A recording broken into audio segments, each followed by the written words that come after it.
Il est 3 heures du matin. La lampe de bureau projette une lumière blafarde sur des dizaines de feuilles éparpillées. Des surligneurs de toutes les couleurs traînent parmi des tasses de café à moitié vides. Les yeux brûlent. Les mots sur la page commencent à danser. L'examen est dans 5 heures. C'était moi, il y a encore quelques années. Je me souviens parfaitement de cette nuit de décembre. J'avais passé toute la soirée, puis toute la nuit, à réviser pour mon examen de biologie. Pendant que mes camarades de classe dormaient paisiblement, moi, j'étais là, à essayer désespérément de faire entrer dans ma tête des informations qui semblaient glisser comme du sable entre mes doigts. Le pire, ce n'était même pas la première fois. C'était devenu mon rituel, ma routine de survie académique. Mais il y avait ce gars dans ma classe. Appelons-le Thomas. Thomas n'avait jamais l'air stressé. Jamais de cernes sous les yeux, jamais de panique dans la voix la veille des examens. Et pourtant, chaque fois, sans exception, il décrochait les meilleures notes. Des A partout. Comme si c'était la chose la plus naturelle du monde. Au début, je pensais qu'il était juste plus intelligent que moi, que certaines personnes naissent avec un cerveau magique qui absorbe l'information comme une éponge. Je me disais que j'étais condamné à travailler 2 fois plus dur pour obtenir des résultats 2 fois moins bons. Jusqu'à ce jour où tout a changé. C'était à la cafétéria. Thomas était assis à côté de moi, complètement détendu, en train de manger son sandwich. Moi, j'avais mon manuel de chimie ouvert devant moi, essayant de grappiller quelques minutes de révision avant le prochain cours. « Tu révises encore ?» m'a-t-il demandé avec un sourire. « Bah oui, l'examen de chimie c'est dans 2 jours. Toi non ?»« Non, j'ai déjà tout ce qu'il me faut. » J'étais stupéfait. Comment pouvait-il être si confiant? Alors je lui ai posé la question qui me brûlait les lèvres depuis des mois. « Comment tu fais? Sérieusement, comment tu arrives à tout retenir sans passer ta vie à réviser ?» Ce qu'il m'a répondu ce jour-là a complètement transformé ma façon d'étudier. Il ne m'a pas parlé de QI élevé. Il ne m'a pas dit qu'il avait une mémoire photographique. Non, il m'a simplement dit « Je ne travaille pas plus que toi. Je travaille juste différemment. Et je dors suffisamment. » Cette phrase, aussi simple soit-elle, a déclenché quelque chose en moi. J'ai commencé à observer Thomas, à analyser ses habitudes, à comprendre sa méthode, et j'ai découvert quelque chose de fascinant. Les meilleurs élèves ne sont pas nécessairement les plus intelligents. Ce ne sont pas ceux qui passent le plus d'heures à étudier. Ce sont simplement ceux qui ont développé les bonnes habitudes. Des habitudes simples, efficaces et reproductibles. Au fil des mois, j'ai appliqué ce que j'avais appris, j'ai testé, ajusté, peaufiné, mes notes ont commencé à grimper. Mais le plus incroyable, c'est que je passais beaucoup moins de temps à étudier. Plus de nuits blanches, plus de stress paralysant avant les examens, plus de sentiment d'être constamment débordé. J'étais devenu ce gars que j'enviais avant. Et aujourd'hui, je vais partager avec toi exactement ce que j'ai découvert. Les 7 habitudes qui transforment les étudiants ordinaires en étudiants extraordinaires. Ces habitudes que les meilleurs appliquent naturellement, souvent sans même se rendre compte. Parce que voici la vérité que personne ne te dit. Réussir à l'école n'a rien à voir avec ton intelligence innée ou le nombre d'heures que tu passes à étudier. Ça a tout à voir avec la manière dont tu utilises ton temps et ton énergie mentale. Si tu es fatigué de te sentir dépassé, si tu en as marre de voir d'autres réussir facilement pendant que toi tu te bats pour chaque point, si tu veux enfin comprendre comment étudier intelligemment plutôt que difficilement, alors cette vidéo va changer ta vie d'étudiant. Je ne te promets pas de formule magique, je ne te promets pas que tu n'auras plus jamais besoin d'étudier, mais je te promets quelque chose de beaucoup plus précieux. Je vais te montrer comment obtenir de meilleurs résultats en travaillant moins, en dormant plus et en redécouvrant le plaisir d'apprendre. Alors prends quelques minutes pour regarder cette vidéo jusqu'au bout. Prends des notes si tu veux, mais surtout sois prêt à remettre en question tout ce qu'on t'a dit sur la façon d'étudier. Commençons. Habitude numéro 7. Le sommeil, ton super pouvoir académique. L'erreur fatale que tout le monde commet. Parlons d'abord de quelque chose que tu négliges probablement. Ton sommeil. Je sais, tu t'attendais à un secret révolutionnaire sur la prise de notes ou une technique de mémorisation ultra sophistiquée. Mais reste avec moi, parce que ce que je vais te dire est probablement l'information la plus précieuse de cette vidéo entière. Si tu veux vraiment étudier moins et obtenir de meilleurs résultats, tu dois absolument arrêter de sacrifier ton sommeil.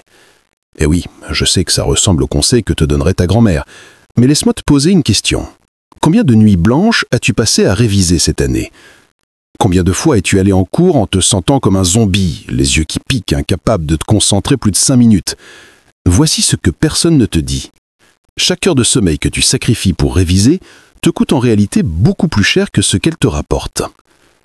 La science derrière le sommeil et l'apprentissage. Les chercheurs de la Harvard Medical School ont mené des études fascinantes sur le lien entre le sommeil et la performance académique. Ce qu'ils ont découvert est absolument révolutionnaire. Pendant que tu dors, ton cerveau ne se repose pas. Il travaille. Intensément. Plus précisément, pendant la phase de sommeil profond et la phase REM, ton cerveau fait 3 choses cruciales pour ton apprentissage. Premièrement, il consolide les informations que tu as apprises pendant la journée. Imagine ton cerveau comme un bibliothécaire qui range les livres. Pendant que tu dors, il prend toutes les informations que tu as absorbées et les range dans les bonnes étagères de ta mémoire à long terme. Deuxièmement, il établit des connexions entre les nouvelles informations et ce que tu sais déjà. C'est pendant le sommeil que les « aha » moments se produisent. Tu sais, ces moments où soudainement tout devient clair. Ils ne sont pas aléatoires. Ils sont le résultat direct d'un cerveau bien reposé qui a eu le temps de processer l'information. Troisièmement, et c'est peut-être le plus important, le sommeil nettoie littéralement ton cerveau. Pendant que tu dors, un système appelé le système glymphatique élimine les toxines qui se sont accumulées dans ton cerveau pendant la journée. Sans ce nettoyage, ta capacité de concentration et de mémorisation diminue dramatiquement. La National Sleep Foundation a compilé des décennies de recherches et le consensus est clair. Les étudiants qui dorment régulièrement entre 7 et 9 heures par nuit ont une capacité de mémorisation supérieure de 40% comparée à ceux qui dorment moins de 6 heures, une vitesse de traitement de l'information 25% plus rapide, une capacité de résolution de problèmes nettement améliorée, des niveaux de stress et d'anxiété significativement plus bas, une meilleure santé mentale et physique globale. Comment transformer ton sommeil en avantage compétitif? Maintenant, comment transformer ces connaissances en résultats concrets? C'est simple, mais ça demande de la discipline. Voici exactement ce que tu dois faire. Étape 1. Choisis une heure de coucher fixe et une heure de lever fixe. Et je dis bien fixe. Même le week-end, même pendant les vacances. Oui, je sais que ça peut sembler contraignant, mais c'est absolument crucial. Ton cerveau fonctionne sur ce qu'on appelle un rythme circadien. C'est ton horloge biologique, interne. Elle régule non seulement ton cycle veille-sommeil, mais aussi ta température corporelle, ta production d'hormones, et même ta capacité cognitive. Quand tu te couches et te lèves à des heures aléatoires, tu détruis ce rythme. C'est comme si tu forçais ton cerveau à s'adapter constamment à un nouveau fuseau horaire. Le résultat? Tu te sens toujours fatigué, même après avoir dormi longtemps le week-end. Étape 2. Crée un rituel de coucher sacré. Ton cerveau a besoin de signaux pour savoir qu'il est temps de se préparer au sommeil. Crée une routine de 30 minutes avant l'heure de coucher. Ça peut inclure ranger ton bureau et préparer tes affaires pour le lendemain, prendre une douche tiède, lire quelques pages d'un livre, pas sur un écran, faire quelques étirements légers ou de la méditation. Notez 3 choses pour lesquelles tu es reconnaissant aujourd'hui. L'important n'est pas tant ce que tu fais, mais la régularité avec laquelle tu le fais. Après quelques semaines, ton cerveau associera automatiquement cette routine au sommeil. Étape 4. Bannis les écrans 1 heure avant de dormir. Je sais, c'est probablement le conseil le plus difficile à suivre. Mais c'est aussi l'un des plus impactants. La lumière bleue émise par tes écrans inhibe la production de mélatonine, l'hormone qui régule ton sommeil. Regarder ton téléphone ou ton ordinateur juste avant de dormir, c'est comme dire à ton cerveau « Hé, c'est le milieu de la journée, reste éveillé ». Si tu dois absolument utiliser un écran le soir, active au minimum le mode nuit. Ou utilise des applications qui filtrent la lumière bleue. Mais idéalement, éloigne-toi complètement des écrans. Étape 4. Optimise ton environnement de sommeil. Ta chambre doit être sombre, investie dans des rideaux occultants si nécessaire. Même la lumière d'un réveil peut perturber ton sommeil. Fraîche. La température idéale pour dormir se situe entre 16 et 19 degrés Celsius. Silencieuse. Si tu vis dans un environnement bruyant, utilise des bouchons d'oreille ou un bruit blanc, dédié au sommeil. Ne travaille pas dans ton lit, ne regarde pas Netflix dans ton lit. Ton cerveau doit associer ton lit uniquement au sommeil. Le test du sommeil mesure ton progrès. Voici comment savoir si tu dors suffisamment. Tu devrais te réveiller naturellement, sans réveil, ou juste avant que ton réveil ne sonne, et tu devrais te sentir alerte dans les 15 minutes suivant ton réveil. Si tu as besoin de plusieurs réveils, si tu appuies sur le bouton snooze 10 fois, si tu as l'impression de marcher dans du brouillard pendant la première heure de ta journée, tu ne dors pas assez, point. Commence dès ce soir.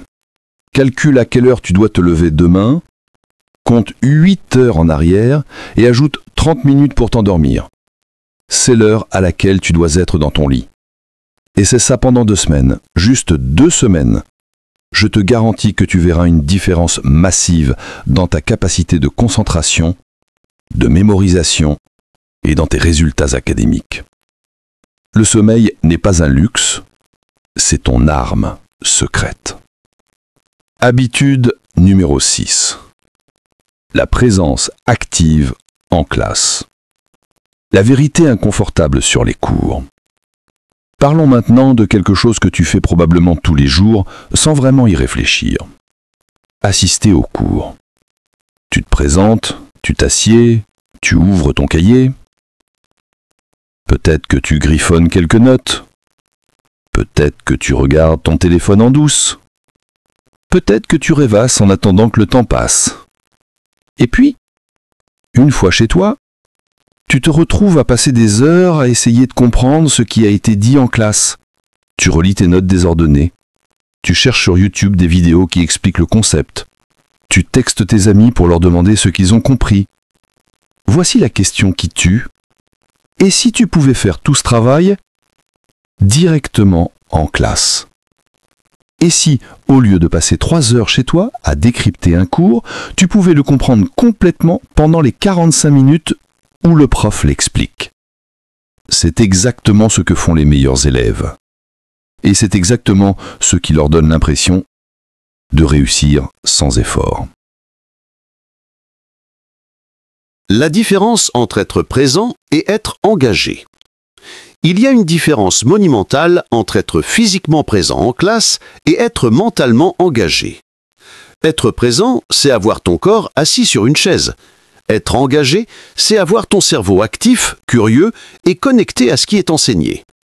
Pense à la dernière fois que tu as regardé un film vraiment captivant. Tu n'as pas eu besoin de te forcer à faire attention, tu étais naturellement absorbé. 2 heures ont passé comme si c'était 20 minutes. C'est cet état que tu dois recréer en classe. Pas pour tous les cours, tout le temps, mais au moins pour les moments où le contenu important est présenté. Les 3 piliers de la présence active. Premier pilier, l'écoute stratégique. Tous les profs ne sont pas égaux.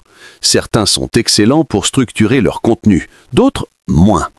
Ton job n'est pas de tout écouter avec la même attention. Ton job est d'identifier ce qui compte vraiment. Voici des indices que quelque chose d'important est en train d'être dit. Le prof répète l'information plusieurs fois. Le ton de sa voix change, devient plus emphatique. Il écrit quelque chose au tableau. Il dit explicitement « ceci est important » ou « ça pourrait tomber à l'examen ». Il pose une question à la classe et prend le temps d'expliquer la réponse. Quand tu repères ces signaux, c'est le moment de maximiser ton attention. Pose ton téléphone, arrête de gribouiller, concentre-toi à 100%. Pour le reste du temps, tu peux être un peu plus détendu. Si ton prof de maths passe 10 minutes à raconter son week-end à la montagne, tu n'as pas besoin de prendre des notes sur ses exploits en ski. Apprends à distinguer le signal du bruit. Deuxième pilier, le courage de poser des questions. Voici une vérité que tu dois accepter. Si tu ne comprends pas quelque chose maintenant, tu ne le comprendras pas mieux en relisant tes notes chez toi. Les meilleurs élèves posent des questions, beaucoup de questions. Même des questions qui peuvent sembler bêtes. Tu sais pourquoi ? Parce qu'ils ont compris quelque chose de fondamental. Chaque minute passée à clarifier quelque chose en classe leur économise 30 minutes de confusion et de frustration à la maison. Je sais ce que tu penses, mais je ne veux pas avoir l'air stupide devant toute la classe. Écoute-moi bien, personne ne pense que tu es stupide quand tu poses une question. Au contraire, la plupart des autres élèves se disent « Oh, merci, je me posais exactement la même question, mais je n'osais pas la poser ». Et même si quelqu'un te juge pour avoir posé une question, demande-toi ceci. Qu'est-ce qui est plus important ? Protéger ton ego pendant 2 secondes ou comprendre réellement le matériel et obtenir un A à l'examen ? Le choix devrait être évident. Voici comment poser des questions efficacement. Lève la main dès que quelque chose n'est pas clair. Ne te dis pas « je vais comprendre plus tard ». Plus tard n'arrive jamais. Formule ta question de manière précise. Au lieu de dire « je ne comprends rien », dis « je comprends le concept général, mais je ne vois pas comment on passe de cette étape à celle-là. Pouvez-vous m'expliquer cette partie ?» N'hésite pas à demander un exemple supplémentaire. Les exemples sont la clé de la compréhension. Si tu ne comprends toujours pas après l'explication, dis-le. Merci pour l'explication, mais je pense que j'ai encore besoin d'un autre angle pour vraiment saisir. Est-ce qu'il y a une autre façon de voir ça ? 3e pilier, la participation stratégique. Participer en classe fait 3 choses magiques. Premièrement, ça force ton cerveau à rester actif. Tu ne peux pas t'endormir ou rêvasser si tu participes. Deuxièmement, ça renforce ta compréhension. Quand tu essaies d'expliquer quelque chose ou de répondre à une question, tu découvres immédiatement si tu as vraiment compris ou si tu te faisais des illusions.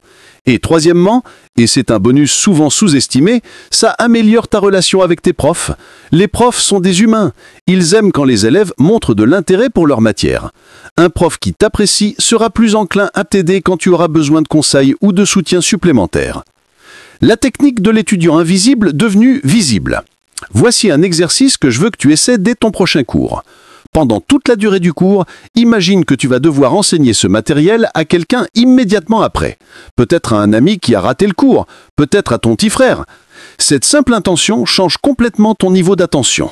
Tu ne te contentes plus d'absorber passivement l'information. Tu la traites activement. Tu identifies les points clés, tu cherches les liens logiques, tu notes les exemples que tu pourrais réutiliser. C'est ce qu'on appelle l'apprentissage actif, et c'est infiniment plus efficace que l'apprentissage passif. Et c'est ça pour une semaine, juste une semaine, et observe la différence dans ta compréhension et ta rétention. Le calcul qui change tout ? Faisons un petit calcul ensemble. Disons que tu as 5 cours par jour, chacun durant 50 minutes. Ça fait 4 heures et 10 minutes de temps passé en classe chaque jour. Si tu es vraiment présent et engagé pendant ces 4 heures, combien de temps de révision à la maison tu penses que tu économises ? La réponse, selon mon expérience et celle de dizaines d'étudiants performants que j'ai interrogés, au moins 2 à 3 heures. Pense-y. Juste en étant vraiment présent en classe, tu peux réduire de moitié le temps que tu passes à étudier à la maison. C'est un retour sur investissement absolument fou. Alors, dès demain, choisis un cours, un seul, et applique tout ce que je viens de te dire. Sois hyper présent, pose des questions, participe. Prends le cours comme si ta vie en dépendait, et observe ce qui se passe. Habitude numéro 5. La révolution visuelle de tes notes. Pourquoi tes notes ne fonctionnent pas ? Regardons les choses en face. Tes notes actuelles sont probablement ennuyeuses. Des lignes et des lignes de texte, peut-être quelques titres surlignés, peut-être quelques mots en gras. Et quand vient le moment de réviser, que se passe-t-il ? Tu relis passivement ces notes en espérant que par magie, l'information va s'imprimer dans ton cerveau. Spoiler alerte, ça ne marche pas. Ou plutôt, ça marche, mais c'est horriblement inefficace. C'est comme essayer de remplir une piscine avec un compte-gouttes. Il y a une meilleure façon, une façon beaucoup plus efficace. Et ça implique de transformer tes notes en œuvres d'art visuelles. Non, tu n'as pas besoin d'être le prochain Picasso, tu as juste besoin de comprendre comment ton cerveau fonctionne. La science de la pensée visuelle. Voici un fait fascinant. Ton cerveau traite les images 60 000 fois plus rapidement que le texte. Laisse cette information se déposer un instant. 60 000 fois plus rapidement. Pourquoi ? Parce que les humains ont évolué pendant des millions d'années en se fiant principalement à leur vision pour survivre. Ton cerveau est littéralement câblé pour traiter et mémoriser l'information visuelle. Quand tu lis du texte, ton cerveau doit faire un travail énorme. Il doit décoder les lettres, former des mots, comprendre la syntaxe, extraire le sens. C'est un processus linéaire et laborieux. Mais quand tu vois une image, boum, compréhension instantanée. Pas de décodage nécessaire. L'information est directement accessible. Des études menées par des chercheurs en neurosciences cognitives ont montré que les étudiants qui utilisent des techniques de visualisation dans leurs notes retiennent en moyenne 65% plus d'informations que ceux qui prennent des notes exclusivement textuelles. 65%, c'est énorme! Les 5 techniques de visualisation qui changent tout. Technique 1. Les schémas et diagrammes. Au lieu d'écrire « Le cycle de l'eau comprend l'évaporation, la condensation, les précipitations et la collection », dessine-le. Un cercle avec des flèches, des nuages en haut, de la pluie qui tombe, un lac en bas, des flèches ondulées qui montent pour représenter l'évaporation. Ça ne doit pas être beau, ça doit juste être clair.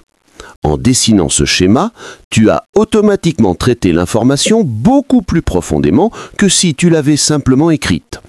Technique numéro 2. Les cartes mentales. Les cartes mentales sont probablement l'outil de prise de notes le plus puissant qui existe. Voici comment ça fonctionne. Tu écris ton concept principal au centre de la page, puis tu dessines des branches qui partent du centre, chacune représentant une idée majeure liée à ce concept. De ces branches principales partent des sous-branches représentant des détails ou des exemples. Le résultat, une représentation visuelle complète et hiérarchisée de l'information.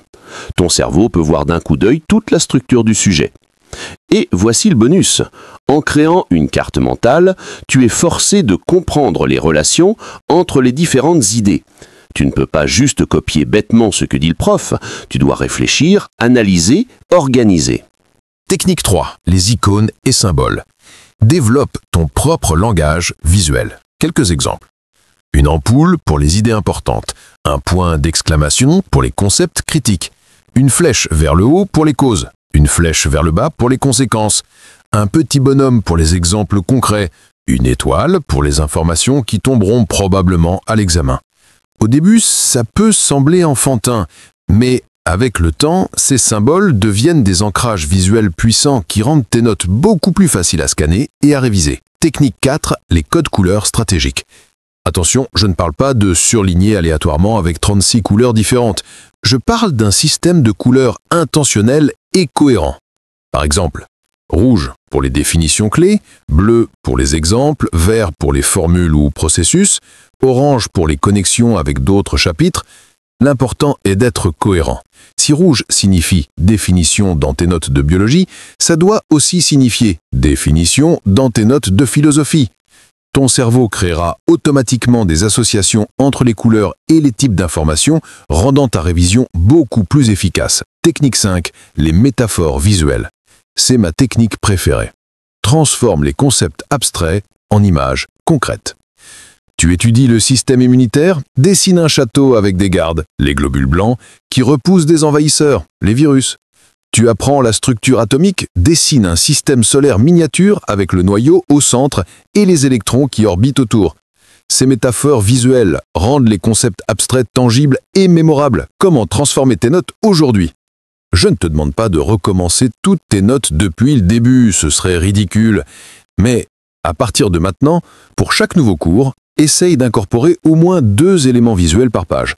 Ça peut être un schéma simple, une mini-carte mentale pour un sous-concept, quelques symboles pour marquer les informations importantes, une métaphore visuelle pour un concept difficile. Avec le temps, ça deviendra naturel. Tu ne penseras même plus à ajouter des éléments visuels, tu penseras naturellement en termes visuels. Et voici le test ultime. Si tu peux fermer ton cahier et visualiser mentalement la page, si tu peux voir où l'information se trouve sur la page, alors tu as créé une note vraiment efficace. Habitude numéro 4. L'art de transformer chaque moment en opportunité d'apprentissage. Le mythe de la session d'études parfaite.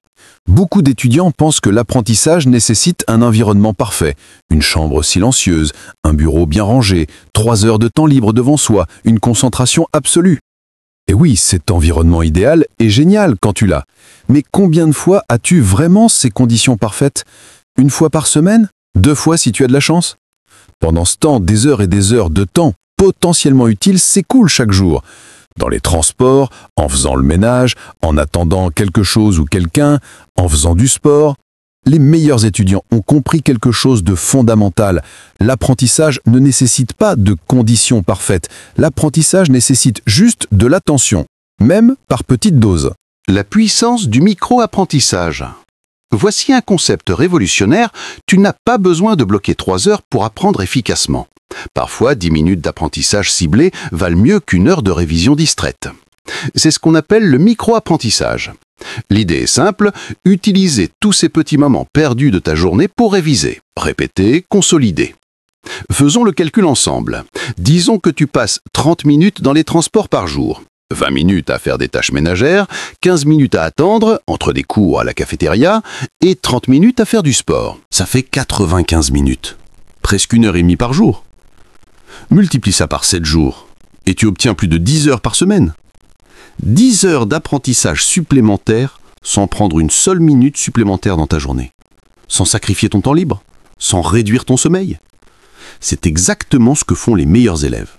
Ils ne travaillent pas nécessairement plus longtemps. Ils utilisent juste chaque moment disponible de manière stratégique. Les 4 stratégies de micro-apprentissage qui changent tout. Stratégie 1. L'apprentissage audio. Télécharge les podcasts éducatifs. Écoute les cours enregistrés. Utilise des applications de livres audio. Convertis tes notes en enregistrements vocaux que tu peux réécouter. Pendant que tu marches vers l'école, apprentissage. Pendant que tu fais le ménage dans ta chambre, apprentissage. Pendant que tu fais du jogging, apprentissage. Ton cerveau peut traiter de l'information auditive même quand tes mains et tes yeux sont occupés ailleurs. C'est du temps gratuit pour ton éducation. Voici un truc que j'utilise personnellement. J'enregistre des résumés vocaux de mes chapitres importants. Je parle pendant 5 à 10 minutes, j'explique les concepts clés, comme si j'enseignais à quelqu'un. Puis, je réécoute ces enregistrements pendant mes déplacements. Double bénéfice. Créer l'enregistrement me force à vraiment comprendre le matériel. On en parlera plus avec la technique du brain dump. Et l'écouter multiples fois renforce ma mémoire. Stratégie 2. La répétition mentale active. Tu es dans le bus. Tu attends ton tour à la cafétéria. Tu as 5 minutes entre 2 cours. Au lieu de sortir ton téléphone pour scroller Instagram, pose-toi cette question. Qu'est-ce que j'ai appris aujourd'hui ? Puis, essaie de te rappeler, activement, sans regarder tes notes. Fermez les yeux si ça aide.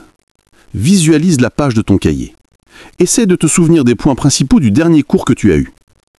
Ce simple exercice de rappel mental est incroyablement puissant. Chaque fois que tu forces ton cerveau à retrouver une information, tu renforces le chemin neuronal vers cette information. Tu la rends plus facilement accessible pour la prochaine fois. C'est comme créer un sentier dans une forêt. La première fois, c'est difficile. Tu dois te frayer un chemin à travers les broussailles. Mais chaque fois que tu empruntes ce sentier, il devient plus clair, plus facile à suivre. Stratégie 3.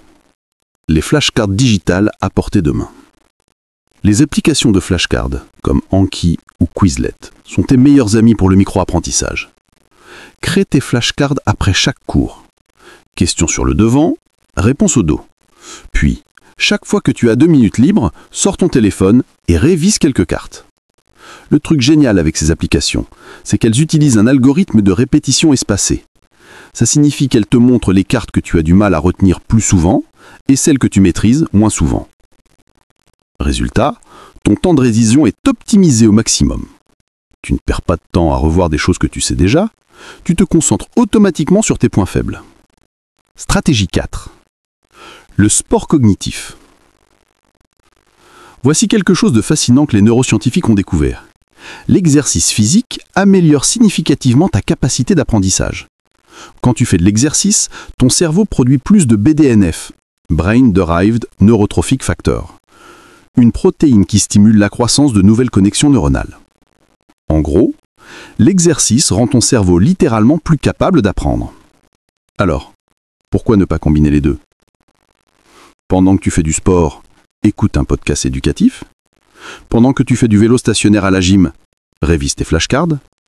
Pendant ta marche quotidienne, Répète mentalement ce que tu as appris. Tu fais d'une pierre deux coups. Tu améliores ta santé physique et tu apprends en même temps. La règle des 2 minutes. Voici une règle simple que je veux que tu adoptes dès aujourd'hui. Si tu as 2 minutes libres, utilise-les. Pas pour checker tes réseaux sociaux, pas pour regarder des vidéos random, pour apprendre. 2 minutes pour réviser 5 flashcards. 2 minutes pour te rappeler mentalement le dernier cours. 2 minutes pour écouter un résumé audio. Ces petits moments semblent insignifiants pris individuellement, mais cumulés sur une journée, une semaine, un semestre, ils font une différence massive. Pense-les comme un investissement financier. Si tu mets de côté 2 € par jour, ça ne semble pas beaucoup. Mais sur un an, ça fait 730 €. Sur 4 ans d'études, ça fait presque 3000 €. C'est la même chose avec l'apprentissage. Ces petits moments s'accumulent en une base de connaissances solide et durable. Le défi de la semaine. Voici ce que je veux que tu fasses cette semaine. Identifie 3 moments perdus dans ta journée typique. Ça peut être tes trajets, ton temps d'attente, tes tâches routinières. Puis, choisis une stratégie de micro-apprentissage pour chacun de ces moments. Par exemple, trajet du matin. Écouter un podcast éducatif. Temps d'attente entre les cours. Répétition mentale. Sport du soir, flashcard ou cours audio. Et c'est ça pendant une semaine. Juste une semaine. Et remarque combien d'apprentissages supplémentaires tu peux intégrer dans ta vie sans te sentir submergé. Habitude numéro 3. La magie des post-it stratégiques. L'environnement comme outil d'apprentissage. Parlons maintenant d'une technique ridiculement simple mais étonnamment efficace. Les post-it. Oui, ces petits carrés de papier collant que tu utilises probablement pour noter ta liste de courses. Ils sont sur point de devenir ton arme secrète pour mémoriser n'importe quoi. Voici le principe. Ton environnement influence constamment ta pensée et ta mémoire, souvent sans que tu t'en rendes compte. Les objets que tu vois régulièrement deviennent automatiquement familiers. Ton cerveau les enregistre, les catalogue, les mémorise. Alors, pourquoi ne pas utiliser ce mécanisme à ton avantage ? La science de l'exposition répétée. Les psychologues appellent ça l'effet de simple exposition. Plus tu es exposé à quelque chose, plus tu deviens familier avec et plus tu peux facilement le rappeler. C'est pourquoi tu connais par cœur les paroles de cette chanson que tu entends à la radio tous les jours, même si tu n'as jamais fait l'effort conscient de les mémoriser. C'est pourquoi tu peux reconnaître le logo de ta marque préférée instantanément, même dans ta vision périphérique. Ton cerveau absorbe constamment l'information visuelle de ton environnement. C'est un processus automatique, inconscient et incroyablement puissant. Les post-it te permettent de pirater ce système. La méthode des post-it stratégiques en 5 étapes. Étape 1. Identifie tes points faibles. Commence par identifier les informations que tu as du mal à retenir, les formules mathématiques, les dates historiques, les définitions, les listes, les processus complexes. Ne mets pas tout sur des post-it. Concentre-toi sur ce qui te pose vraiment problème, les informations que tu oublies constamment, même après les avoir révisées plusieurs fois. Étape 2. Écris de manière claire et concise. Sur chaque post-it, écris une seule information. Pas de paragraphe, pas d'explication longue, juste l'essentiel. Par exemple, Pythagore, a au carré plus b au carré égale c au carré, photosynthèse, CO2 plus H2O plus lumière, ça donne glucose plus O2, 1789, Révolution française, mitochondrie égale centrale énergétique de la cellule. Utilise des couleurs différentes pour des matières différentes si ça t'aide. Bleu pour les maths, vert pour les sciences, jaune pour l'histoire, etc. Assure-toi que l'écriture est suffisamment grande pour être lisible à distance. Tu ne devrais pas avoir besoin de t'approcher du post-it pour le lire. Étape 3. Place-les stratégiquement. C'est la clé de toute la méthode. Ne colle pas tes post-it n'importe où. Place-les dans des endroits où tes yeux tombent naturellement plusieurs fois par jour. Les meilleurs emplacements, sur ton miroir de salle de bain. Tu le regardes le matin et le soir. Sur la porte de ta frigo, tu l'ouvres plusieurs fois par jour. Sur la porte de ta chambre, tu la vois chaque fois que tu entres ou sors. Sur ton ordinateur portable, si tu ne le couvres pas complètement. Au-dessus de ton bureau, dans ton champ de vision quand tu travailles. sur le mur face à ton lit. C'est la dernière chose que tu vois avant de dormir et la première au réveil. L'idée est de créer des points de contact multiples autour de ta journée. Étape 4. Lis-les activement. Voici l'erreur que beaucoup font. Ils collent les post-it et ensuite ils les ignorent complètement. Les post-it deviennent juste une partie du décor. Ne fais pas ça. Chaque fois que ton regard tombe sur un post-it, prends 2 secondes pour le lire activement. Pas juste le regarder, le lire, le comprendre, le répéter mentalement si possible. Si c'est une formule, essaye de te rappeler à quoi elle sert. Si c'est une définition, essaye de l'expliquer dans tes propres mots. Si c'est une date, essaye de te rappeler ce qui s'est passé. Ces micro-moments de révision active sont ce qui rend la technique vraiment efficace. Étape 5. Remplace-les régulièrement. Une fois que tu as vraiment mémorisé une information, retire le post-it et remplace-les par quelque chose de nouveau que tu veux apprendre. Comment savoir si tu as vraiment mémorisé quelque chose? Teste-toi. Cache le post-it et essaye de te rappeler ce qui était écrit dessus. Si tu peux le faire facilement 3 fois de suite, sur 3 jours différents, alors tu peux le retirer. Ne laisse pas les mêmes post-it des mois. Ton cerveau s'habitue et commence à les ignorer. Garde ton environnement dynamique. Les variations avancées de la technique. Variation 1. Les post-it questions. Au lieu d'écrire l'information directement, écris une question au recto et la réponse au verso, ou sur un autre post-it juste à côté. Par exemple, recto, quelle est la formule de la photosynthèse? Verso, CO2 plus H2O plus lumière, ça donne glucose plus O2. Chaque fois que tu vois la question, essaye d'y répondre mentalement avant de vérifier la réponse. C'est une forme de rappel actif intégré dans ta vie quotidienne. Variation 2. Les post-it connectés. Pour les concepts complexes qui sont liés entre eux, crée une carte de post-it sur un mur. Chaque post-it représente un concept et tu dessines des flèches entre eux pour montrer les connexions. C'est comme une carte mentale géante, toujours visible, que tu peux regarder et réviser à un coup d'œil. Variation 3. Les post-it motivationnels. Tu peux aussi utiliser cette technique pour des citations motivantes, des objectifs personnels ou des rappels d'habitude. Par exemple, « Je suis capable de réussir ». Objectif, 85% en maths. N'oublie pas de réviser 30 minutes ce soir.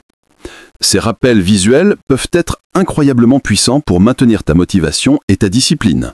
Pourquoi ça marche si bien? La beauté de cette technique, c'est qu'elle ne demande aucun effort conscient une fois mise en place. Tu ne dois pas te forcer à réviser, tu ne dois pas bloquer du temps dans ton agenda, tu ne dois pas te discipliner pour t'asseoir et étudier. Tu vis juste ta vie normale et l'information vient à toi, encore et encore, chaque jour. C'est de la révision passive qui devient active. C'est de l'apprentissage qui s'intègre naturellement dans ton quotidien. Et le meilleur, ça ne coûte presque rien. Un paquet de post-it coûte quelques euros et peut transformer complètement ta façon de mémoriser. Commence dès aujourd'hui. Identifie 3 informations que tu veux mémoriser.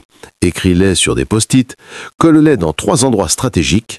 Dans 2 semaines, ces informations seront gravées dans ta mémoire.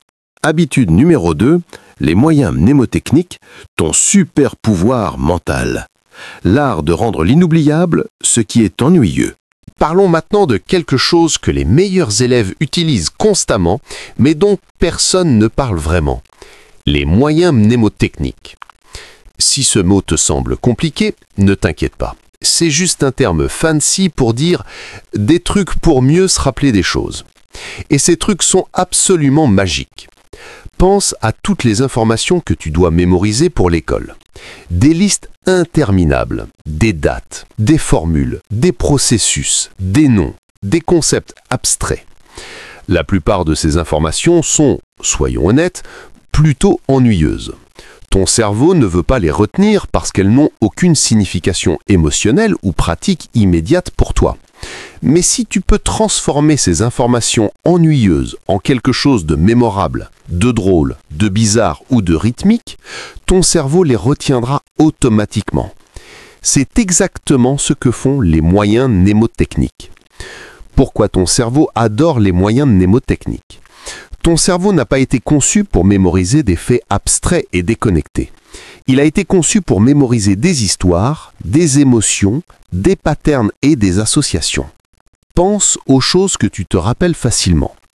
Les paroles de tes chansons préférées, des moments embarrassants de ton enfance, des blagues que tes amis t'ont racontées, l'intrigue de tes films favoris. Qu'est-ce que toutes ces choses ont en commun? Elles sont émotionnelles, narratives ou rythmiques. Elles engagent plusieurs sens à la fois, elles créent des connexions fortes dans ton cerveau. Les moyens mnémotechniques transforment l'information scolaire ennuyeuse en quelque chose qui ressemble à ses souvenirs naturels.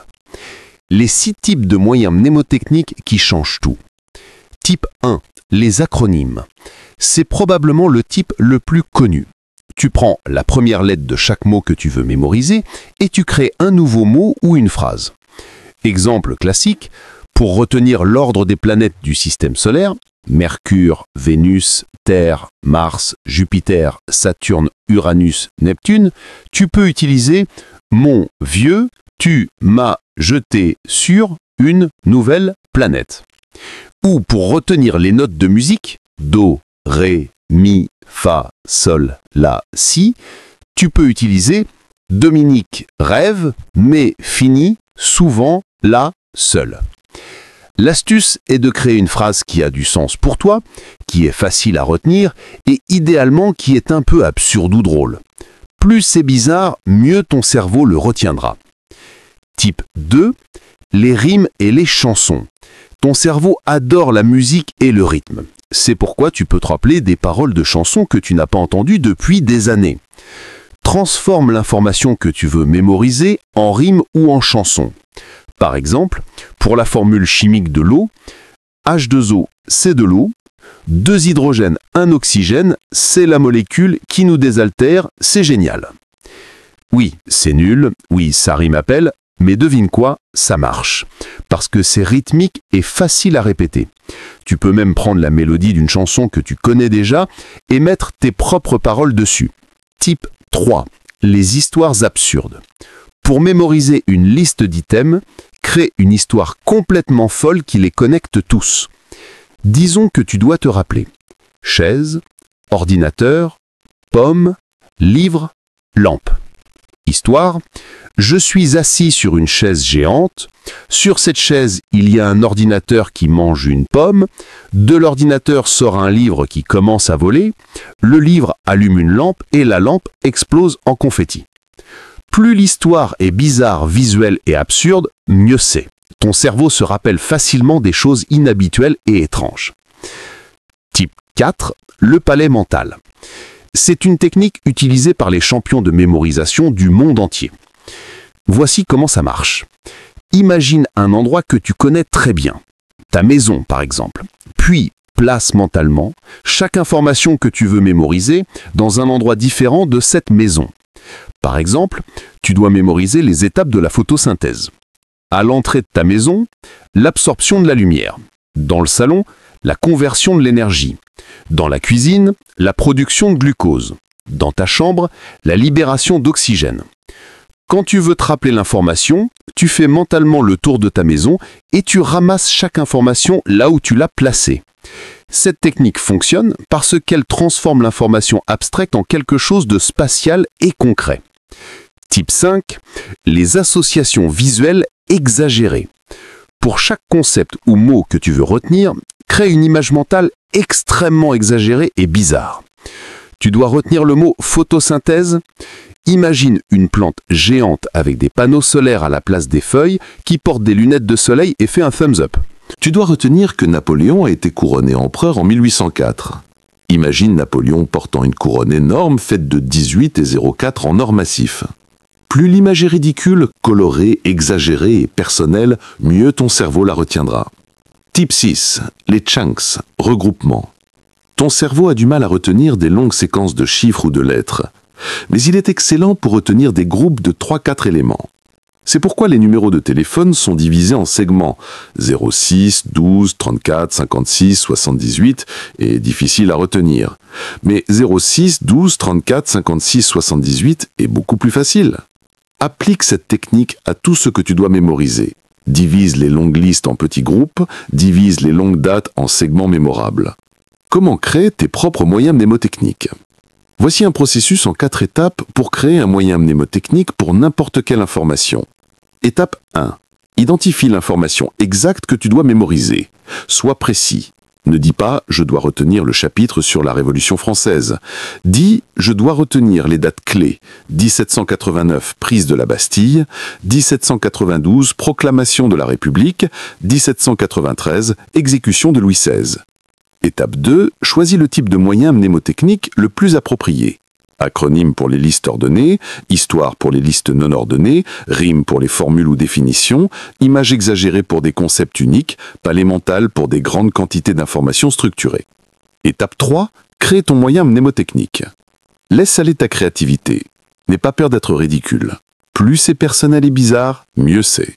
Si tu bloques, demande-toi « Comment pourrais-je rendre ça drôle ?» Comment pourrais-je rendre ça visuel? Comment pourrais-je créer une connexion avec quelque chose que je connais déjà? Étape 4. Teste-le. Essaie de te rappeler l'information en utilisant ton moyen mnémotechnique. Si ça marche facilement, parfait. Si ça ne marche pas, ajuste-le. Parfois, ton premier essai ne sera pas parfait. C'est normal. Ajuste, modifie, améliore jusqu'à ce que ça devienne naturel. L'aide de l'intelligence artificielle. Voici un secret que les étudiants modernes utilisent de plus en plus. Tu peux utiliser l'intelligence artificielle pour créer des moyens mnémotechniques personnalisés.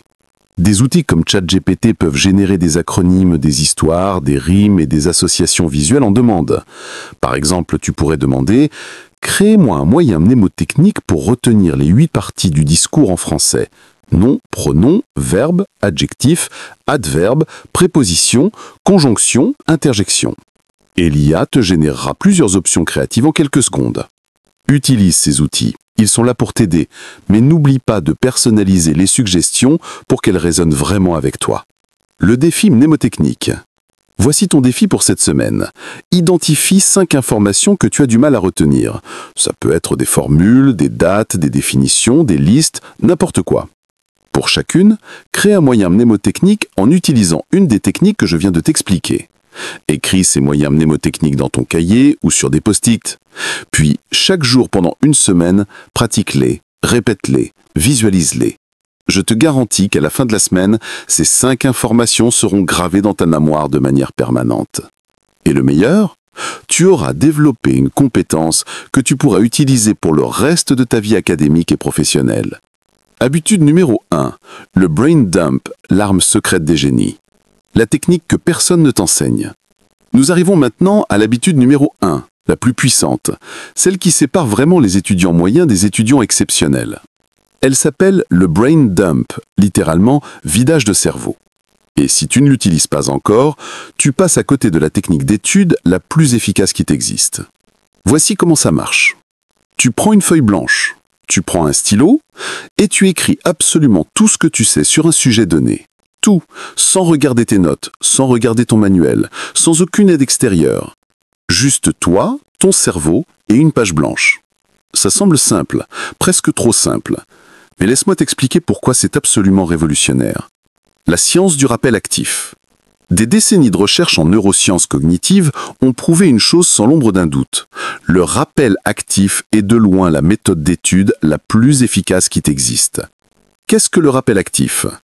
C'est le processus de forcer ton cerveau à retrouver une information sans aucune aide externe. C'est exactement l'opposé de la relecture passive. Quand tu relis tes notes, tu as l'impression d'apprendre. Tu reconnais les informations, tu te dis « Ah oui, je me souviens de ça ». Mais la reconnaissance n'est pas la même chose que le rappel. Le jour de l'examen, tu n'auras pas tes notes devant toi, tu ne pourras pas reconnaître la bonne réponse, tu devras la retrouver activement dans ta mémoire. Le brain dump entraîne exactement cette compétence. Chaque fois que tu forces ton cerveau à retrouver une information sans aide externe, tu renforces le chemin neuronal vers cette information, tu la rends plus facilement accessible, tu la transformes d'un souvenir faible et fragile en une connaissance solide et durable. Des études ont montré que les étudiants qui utilisent le rappel actif retiennent environ 50% plus d'informations que ceux qui utilisent la relecture passive. Et cet effet se maintient sur le long terme. Le brain dump en 6 étapes. Étape 1. Choisis ton sujet. Commence avec un sujet ou un chapitre spécifique. Ne sois pas trop vague. La biologie est trop large. La photosynthèse ou le système digestif est parfait. Si tu révises pour un examen qui couvre plusieurs chapitres, fais un brain dump séparé pour chaque chapitre. Ne mélange pas tout. Étape 2. Prépare ton environnement. Tu as besoin de 3 choses. Une feuille blanche, ou plusieurs, un stylo et un chronomètre. Éloigne toutes tes notes. Éteins ton téléphone. Ferme tous tes manuels. Tu ne dois avoir aucune aide externe à portée de main. Règle ton chronomètre sur 15-20 minutes. C'est suffisant pour un brain dump complet sur un sujet modérément complexe. Étape 3. Écris tout ce que tu sais. Démarre le chronomètre et commence à écrire. Écris absolument tout ce qui te vient à l'esprit concernant le sujet. Définition, concept, exemple, formule, processus, date, nom, connexion, tout.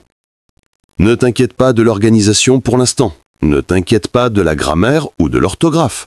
Ne t'inquiète pas si c'est joli ou lisible. Vide juste ton cerveau sur la page. Si tu bloques, ne panique pas. Ne regarde pas tes notes. Ferme les yeux. Visualise la page de ton cahier. Essaye de te rappeler le cours. Essaye de te rappeler ce que le prof a dit. Essaye de te rappeler les images ou schémas que tu as vus. Le but n'est pas de tout savoir parfaitement. Le but est de forcer ton cerveau à travailler, à chercher, à retrouver. Étape 4. Organise et structure. Une fois que tu as vidé ton cerveau, prends une autre feuille et organise l'information. Crée des catégories. Établis une hiérarchie. Identifie les concepts principaux et les détails secondaires. Dessine des flèches pour montrer les connexions entre différentes idées. Cette étape est cruciale. C'est là que tu transformes le chaos en structure. C'est là que tu passes de « je connais des faits isolés » à « je comprends comment tout se connecte ». Étape 5. Identifie tes lacunes. Maintenant, et seulement maintenant, ouvre tes notes ou ton manuel. Compare ce que tu as écrit avec le contenu réel du cours. Qu'est-ce que tu as oublié? Qu'est-ce que tu as mal compris? Qu'est-ce qui te manque? Surligne en rouge toutes les informations importantes que tu n'as pas pu rappeler. Ce sont tes points faibles. Ce sont les choses sur lesquelles tu dois concentrer tes efforts de révision. Ne te décourage pas si tu as oublié beaucoup de choses. C'est exactement le but de l'exercice. Tu viens de découvrir précisément ce que tu ne sais pas encore. C'est une information incroyablement précieuse. Étape 6. Répète le processus. Voici le secret. Le premier brain dump est toujours difficile. Tu vas oublier beaucoup de choses. Tu vas te sentir frustré. C'est normal et c'est bon signe. Attends quelques heures, ou idéalement le lendemain, et refais un brain dump sur le même sujet. Cette fois, tu te rappelleras plus de choses. Tu seras plus organisé. Les connexions seront plus claires. Refais-le une 3e fois quelques jours plus tard. À ce stade, tu devrais être capable de reproduire la majorité du contenu avec confiance et structure. C'est la répétition espacée en action. Chaque brain dump renforce ta compréhension et ta mémoire. Les variations du brain dump pour différentes matières. Un brain dump pour les mathématiques et les sciences. Pour les matières avec beaucoup de formules et de problèmes, ton brain dump devrait inclure toutes les formules principales, les étapes pour résoudre différents types de problèmes, les pièges courants et comment les éviter, des exemples concrets que tu peux résoudre. Après avoir écrit tout ce que tu te souviens, prends quelques problèmes types et essaye de les résoudre sans notes. C'est le test ultime de ta compréhension. Brain dump pour l'histoire et les sciences humaines. Pour ces matières, ton brain dump devrait ressembler davantage à une narration. Chronologie des événements, causes et conséquences, personnages clés et leur rôle, thèmes et concepts principaux, connexions entre différentes périodes ou événements. Essaie d'écrire comme si tu racontais l'histoire à quelqu'un. Les narratifs sont beaucoup plus faciles à retenir que les faits isolés. Brain dump pour les langues. Pour l'apprentissage des langues, divise ton brain dump en sections. Vocabulaire par thème, règles de grammaire principales, temps verbaux et leur conjugaison, phrases types et expressions courantes, exceptions et cas particuliers. Puis essaie d'écrire un petit texte en utilisant ce vocabulaire et ses structures, toujours sans aide extérieure. Le brain dump n'est pas juste pour réviser. Voici quelque chose que peu d'étudiants réalisent. Le brain dump n'est pas seulement une technique de révision avant l'examen. C'est un outil d'apprentissage que tu peux utiliser tout au long du semestre. Après chaque cours, fais un mini brain dump de 5 minutes. Qu'est-ce que tu as appris aujourd'hui? Qu'est-ce que tu retiens du cours? Cette pratique simple peut multiplier ta retention par 3. Avant de commencer tes devoirs, fais un brain dump rapide sur le sujet concerné. Ça active tes connaissances préalables et te met dans le bon état d'esprit. Quand tu te sens perdu, si un concept te semble confus, fais un brain dump dessus. Le simple fait d'essayer de l'expliquer avec tes propres mots clarifie souvent les choses. Une semaine avant l'examen, c'est le moment idéal pour ton brain dump complet. Tu as encore le temps d'identifier et de combler tes lacunes. Le brain dump en groupe. La puissance de l'enseignement mutuel. Voici une variation incroyablement puissante. Faites des brain dumps en groupe. Réunissez-vous avec 2 ou 3 camarades de classe, chacun fait son brain dump individuellement pendant 15 minutes, puis chacun présente son brain dump aux autres en expliquant les concepts comme un professeur. Les autres écoutent et posent des questions, ajoutent des informations manquantes, corrigent des erreurs. Cette technique combine le rappel actif avec l'enseignement mutuel, 2 des méthodes d'apprentissage les plus puissantes qui existent. Il y a un vieux proverbe qui dit « Si tu veux vraiment apprendre quelque chose, enseigne-le ». C'est absolument vrai. Quand tu enseignes, tu es forcé de vraiment comprendre, pas juste mémoriser. Les erreurs à éviter avec le brain dump. Erreur 1. Ne regarde pas tes notes trop tôt. La tentation est énorme. Tu bloques, tu ne te souviens plus et tu veux juste jeter un petit coup d'œil rapide à tes notes. Résiste. La lutte pour te rappeler est exactement ce qui rend l'exercice efficace. Si c'était facile, ça ne servirait à rien. Erreur 2. Être trop perfectionniste. Ton brain dump n'a pas besoin d'être parfait. Il n'a pas besoin d'être beau. Il n'a même pas besoin d'être grammaticalement correct. C'est un outil personnel. Personne d'autre ne va le lire. Concentre-toi sur le contenu, pas sur la forme. Erreur 3. Faire un brain dump géant et chaotique. Si tu essaies de faire un brain dump sur 3 chapitres en même temps, tu vas juste créer un désordre incompréhensible. Sois spécifique. Un sujet à la fois, une idée claire de ce que tu veux réviser. Erreur 4. Ne pas répéter le processus. Un seul brain dump ne suffit pas. C'est la répétition qui crée la maîtrise. Planifie plusieurs sessions de brain dump espacées dans le temps. Idéalement, une après le cours, une quelques jours plus tard, une la semaine avant l'examen. Le test final. Peux-tu enseigner ce sujet? Voici le critère ultime pour savoir si tu maîtrises vraiment un sujet. Peux-tu l'expliquer à quelqu'un qui ne connaît rien au sujet? Après ton brain dump, imagine que tu dois donner un cours de 10 minutes sur ce sujet. Peux-tu expliquer les concepts clairement? Peux-tu répondre aux questions? Peux-tu donner des exemples concrets? Si la réponse est oui, tu es prêt pour l'examen. Si la réponse est non, tu sais exactement sur quoi tu dois encore travailler. Le brain dump te donne cette clarté parfaite. Il élimine l'illusion de compétence. Il te montre brutalement, honnêtement, ce que tu sais vraiment et ce que tu ne sais pas encore. Et cette honnêteté est ton plus grand atout. Le moment de vérité. Nous voici arrivés à la fin de cette vidéo. Tu as maintenant entre tes mains 7 habitudes qui peuvent complètement transformer ta vie d'étudiant. 7 habitudes simples. Pas de formule magique, pas de secret mystérieux réservé au génie. Juste des pratiques concrètes, scientifiquement prouvées, que n'importe qui peut appliquer. Récapitulons rapidement ce que nous avons couvert. Habitude 7. Le sommeil régulier et de qualité. Ton super pouvoir cognitif que tu négliges probablement. 7 à 9 heures par nuit, à heure fixe. C'est non négociable si tu veux vraiment performer. Habitude 6. La présence active en classe. Écouter stratégiquement, poser des questions sans hésiter, participer activement. Cette seule habitude peut réduire de moitié ton temps de révision à la maison. Habitude 5. Les notes visuelles. Schéma, carte mentale, symboles, couleurs, métaphores, transforme tes notes ennuyeuses en outils de mémorisation puissants qui parlent directement à ton cerveau. Habitude 4. Le micro-apprentissage. Utilise chaque petit moment de ta journée, dans les transports, pendant le sport, en attendant. 10 heures d'apprentissage supplémentaires par semaine, sans effort. Habitude 3. Les post-it stratégiques. Place l'information là où tes yeux tombent naturellement. Révision passive qui devient active. Simple, efficace, presque gratuit. Habitude 2. Les moyens ménotechniques. Acronyme, rime, histoire, association visuelle.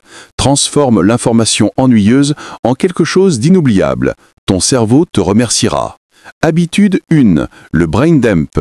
La technique la plus puissante de toutes. Force ton cerveau à retrouver l'information sans aide. Identifie précisément tes lacunes. Transforme la reconnaissance passive en rappel actif. Ce qui te différencie maintenant. Voici ce qui te sépare maintenant des 95% d'étudiants qui continueront à lutter. Tu as les connaissances. Mais attention, connaître ces techniques ne suffit pas, tu dois les appliquer. Je sais ce qui va se passer pour beaucoup de personnes qui regardent cette vidéo. Elles vont se dire « Waouh, c'est génial, je vais vraiment faire ça ». Puis elles vont fermer la vidéo, continuer à scroller et dans 3 jours, elles auront complètement oublié tout ce qu'elles ont appris. Ne sois pas cette personne. La différence entre les étudiants moyens et les étudiants exceptionnels n'est pas l'intelligence, ce n'est pas la chance, ce n'est même pas le temps disponible. C'est l'action, c'est l'application, c'est la discipline de mettre en pratique ce qu'on sait être efficace, même quand c'est difficile, même quand c'est inconfortable. Ton plan d'action pour les 30 prochains jours. Je ne vais pas te demander d'implémenter les 7 habitudes en même temps. Ce serait irréaliste et voué à l'échec. Voici ce que je veux que tu fasses à la place. Semaine 1. Le sommeil et la présence. Concentre-toi uniquement sur les habitudes 7 et 6. Fixe une heure de coucher et de lever. Respecte-la religieusement. Crée ton rituel de coucher. Élimine les écrans 1 heure avant de dormir. En classe, sois présent comme jamais auparavant. Choisis un cours par jour où tu seras hyper attentif. Pose au moins une question. Participe au moins une fois.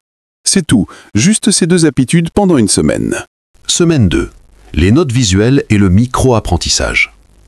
Continue tes habitudes de la semaine 1. Elles doivent devenir automatiques. Ajoute maintenant les habitudes 5 et 4. Pour chaque cours cette semaine, incorpore au moins 2 éléments visuels dans tes notes. Un schéma, une carte mentale, des symboles, des couleurs stratégiques. Identifie 3 moments perdus dans ta journée et utilise-les pour apprendre. Télécharge une application de flashcard. Écoute un podcast éducatif pendant tes trajets.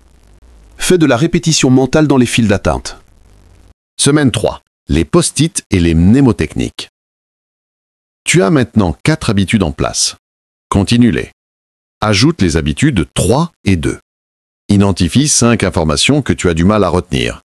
Écris-les sur des post-it. Place-les stratégiquement. Lis-les activement chaque fois que tu passes devant. Pour ces mêmes 5 informations, crée un moyen mnémotechnique. Un acronyme, une rime, une histoire absurde, une association visuelle. Peu importe. Choisis ce qui fonctionne le mieux pour toi. Semaine 4. Le brain dump. Toutes tes habitudes précédentes sont maintenant bien établies. Il est temps d'ajouter l'arme ultime, le brain dump. Choisis un sujet ou un chapitre que tu dois connaître. Fais un brain dump complet. Suis les 6 étapes que je t'ai données. Répète le processus 2 fois dans la semaine sur le même sujet, espacé de quelques jours. À la fin de cette 4e semaine, observe comment tu te sens. Observe tes notes. Observe ta compréhension. Observe ton niveau de stress. Je parie que tu verras une différence massive. La vérité sur le changement durable. Voici quelque chose que personne ne te dit. Le changement d'habitude est difficile. Les 2 premières semaines seront inconfortables. Tu vas oublier. Tu vas rechuter dans tes anciennes habitudes. Tu vas avoir des jours où tu ne respectes pas ton horaire de sommeil. Des cours où tu n'es pas vraiment présent. Des jours où tu ne fais pas ton brain dump. C'est normal. C'est humain. Ce n'est pas un échec. L'échec, ce serait d'abandonner complètement. L'échec, ce serait de retourner à tes anciennes méthodes qui ne fonctionnaient pas. Quand tu trébuches, et tu trébuches, relève-toi simplement et continue. Ne te juge pas, ne te critique pas. Reprends juste là où tu t'es arrêté. La discipline n'est pas la perfection. La discipline, c'est la capacité de recommencer encore et encore, même après avoir échoué. La transformation qui t'attend. Imagine dans 3 mois, 6 mois, 1 an. Imagine-toi entrant en classe confiant, sachant que tu as vraiment compris le matériel. Imagine-toi la veille d'un examen, relaxé, parce que tu n'as pas besoin de réviser jusqu'à 3 heures du matin. Tu as déjà fait le travail. Progressivement, efficacement tout au long du semestre. Imagine-toi recevant tes résultats et voyant des notes que tu n'aurais jamais cru possible auparavant. Imagine l'énergie mentale que tu vas libérer, l'anxiété qui va disparaître, le temps libre que tu vas récupérer. Imagine pouvoir dire « Je suis ce gars-là maintenant, celui qui réussit sans s'épuiser ». Cette transformation n'est pas un fantasme, ce n'est pas réservé aux génies ou aux élèves naturellement doués, c'est accessible à toi. Dès aujourd'hui, dès maintenant. Tout ce dont tu as besoin, c'est de prendre la décision consciente d'appliquer ce que tu as appris. Ton engagement. Je veux que tu fasses quelque chose pour moi maintenant. Prends un papier et un stylo, ou ouvre l'application Notes sur ton téléphone, et écris ceci. Je m'engage à appliquer au moins 3 de ces habitudes pendant les 30 prochains jours. Je comprends que ce ne sera pas parfait. Je comprends que j'aurai des difficultés, mais je m'engage à essayer encore et encore, parce que je mérite de réussir sans m'épuiser. Puis, signe avec ton nom et la date d'aujourd'hui. Prends un papier et un stylo, ou ouvre l'application Notes sur ton téléphone, et écris ceci. Je m'engage à appliquer au moins 3 de ces habitudes pendant les 30 prochains jours. Je comprends que ce ne sera pas parfait, je comprends que j'aurai des difficultés, mais je m'engage à essayer, encore et encore, parce que je mérite de réussir sans m'épuiser. Puis, signe avec ton nom et la date d'aujourd'hui. Accroche ce papier quelque part où tu le verras tous les jours, sur ton miroir, sur ton bureau, sur la porte de ton frigo. Cet engagement écrit est puissant. Il transforme une intention vague en une promesse concrète envers toi-même. La communauté qui t'attend. Tu n'es pas seul dans ce voyage. Des milliers d'étudiants comme toi appliquent ces techniques en ce moment même. Des milliers d'étudiants transforment leur façon d'apprendre et leurs résultats. Dans les commentaires de cette vidéo, partage quelle habitude tu vas commencer à appliquer en premier. Partage tes défis, partage tes succès, partage tes questions. Créons une communauté d'étudiants qui refusent d'accepter l'épuisement comme prix de la réussite. D'étudiants qui croient qu'on peut exceller tout en préservant sa santé mentale et son bien-être. Et si tu as un ami, un camarade de classe, un frère, une sœur, qui galèrent avec les études, partage cette vidéo avec eux, partage ces techniques avec eux. Applique ces habitudes ensemble. L'apprentissage en groupe, comme nous l'avons vu avec les Braindom collectifs, est incroyablement puissant. Vous pouvez vous motiver mutuellement, vous tenir responsable mutuellement. Célébrez vos progrès ensemble. Les ressources supplémentaires. Si tu veux aller plus loin, j'ai préparé des ressources supplémentaires pour toi. Dans le commentaire épinglé sous cette vidéo, tu trouveras un PDF gratuit avec des templates de Braindump pour différentes matières, une liste de 250 prompts ChatGPT spécifiquement conçus pour créer des moyens mnémotechniques personnalisés, des applications recommandées pour le micro-apprentissage et les flashcards, un planning de 30 jours détaillé pour implémenter progressivement toutes les habitudes, des études scientifiques complètes si tu veux approfondir la science derrière ces techniques. Tout est gratuit, tout est conçu pour t'aider à réussir. Utilise ces ressources. Ne les laisse pas prendre de la poussière dans un dossier oublié de ton ordinateur. Imprime-les, annote-les, applique-les. La dernière chose que je veux te dire. Avant de terminer, je veux te dire quelque chose d'important. Tu es capable. Je sais que tu as peut-être douté de toi. Je sais que tu as peut-être pensé que certaines personnes sont juste naturellement bonnes à l'école et que toi tu ne l'es pas. Mais c'est faux. La réussite académique n'est pas déterminée à la naissance. Elle n'est pas une question de gène ou de chance. C'est une question de méthode, de stratégie et de persévérance. Les étudiants qui excellent ne sont pas plus intelligents que toi. Ils ont juste découvert, souvent par accident, les bonnes habitudes. Les habitudes que je viens de te révéler explicitement. Maintenant, tu as ces habitudes, tu as ces connaissances, tu as ces outils. La seule différence entre toi maintenant et toi dans 6 mois avec des résultats exceptionnels, c'est l'action que tu vas prendre aujourd'hui. Alors, ferme cette vidéo, choisis une habitude et commence immédiatement. Pas demain, pas la semaine prochaine, pas quand tu te sentiras plus motivé. Maintenant. Parce que c'est maintenant que ta transformation commence. Parce que c'est maintenant que tu décides qui tu veux être. Parce que c'est maintenant que tout change. Ta vie d'étudiant réinventée. Dans quelques mois, Quand tu regarderas en arrière, ce moment précis sera le point de bascule. Le moment où tu as arrêté de subir tes études et où tu as commencé à les maîtriser.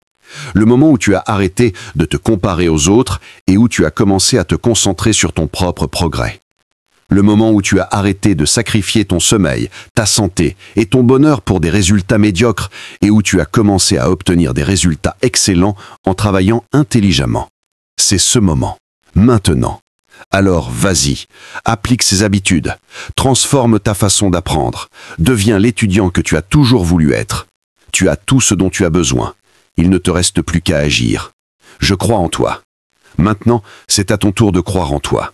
Bonne chance, bon apprentissage et surtout, bon succès. On se retrouve dans les commentaires pour célébrer tes victoires. Si cette vidéo t'a aidé, laisse un pouce bleu pour que YouTube la recommande à d'autres étudiants qui en ont besoin. Commente quelle habitude tu vas appliquer en premier. Je lis tous les commentaires et je réponds personnellement. Abonne-toi et active la cloche pour ne pas manquer les prochaines vidéos sur les techniques d'apprentissage efficaces. Partage cette vidéo avec un ami qui galère avec les études. Tu peux littéralement changer sa vie. Merci d'avoir regardé jusqu'au bout. Ta réussite commence maintenant.